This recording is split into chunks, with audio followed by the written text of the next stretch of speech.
I've done most of the things that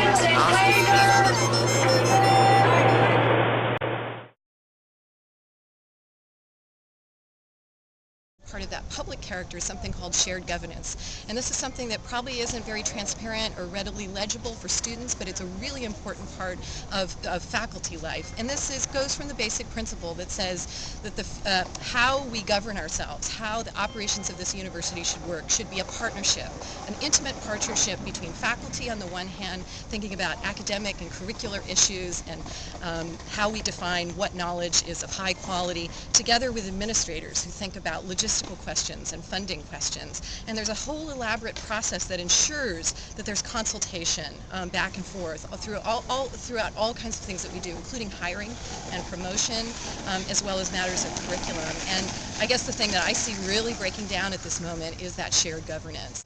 Basic rule of UC since the 1920s has been shared governance between the administration and the faculty.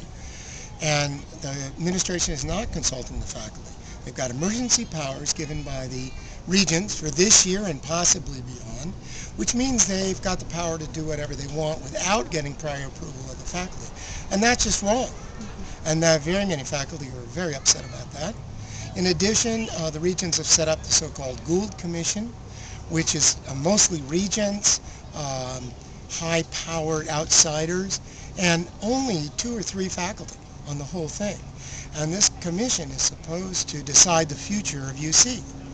Well, many of us are afraid that what this is going to do is define the future of UC according to the regents and the president, and not to what the faculty or the students want.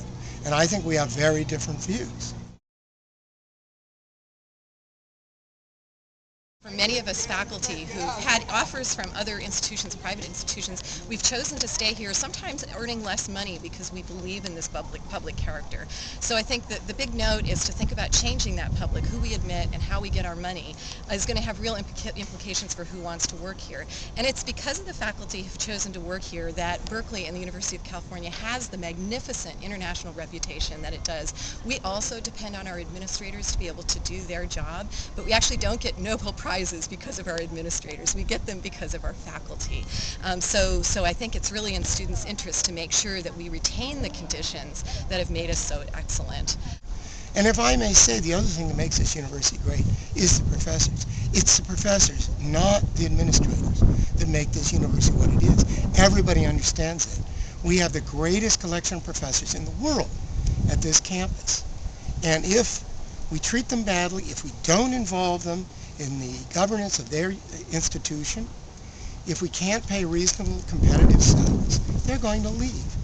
And we're going to lose this great institution. And as somebody who's dedicated his life to this place, I've been here over 35 years, I just think that would be one of the great tragedies of the modern world.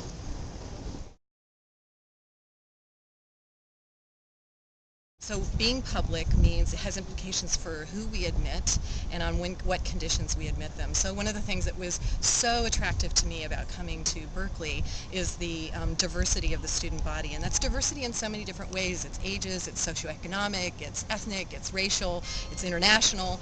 But it's particularly the socioeconomic diversity that has completely changed my experience in the classroom. So classes that I've taught elsewhere, when you have a much more privileged student body, say like at Northwestern where I got my PhD, the whole nature of what goes on in the classroom is very different than if you have a full spectrum of people in the classroom.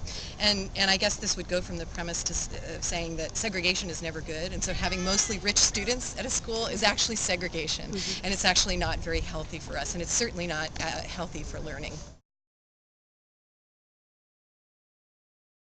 Well, you can see it. There's something like 8% reduction in classes, so you can see it in bigger class size. You know, my class is up about, my basic lecture class, up about 10%.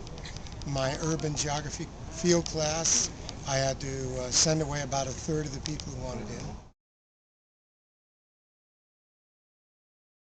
I figured out what the hourly wage is for faculty. So for an assistant professor 2 in the University of California system, the published pay scale is $56,400 a year, and at 61 hours a week, that works out to $19.26 an hour. Now, by way of comparison, if you were to be hired as a TIFE technician step 1 in the University of California, you would make $20.87 an hour. An associate professor earns $69,300 per year, and at 61 hours per week, that works out to about $23.66.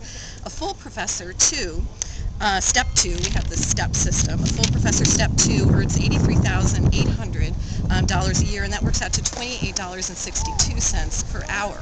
Now, by way of comparison, an electrician working for the University of California earns $34.87, and a carpenter earns $29.55.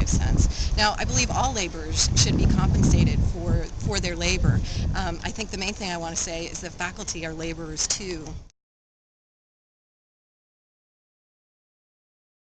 We have an organizing effort going on in this campus called Save the University. There are organizing efforts at other campuses.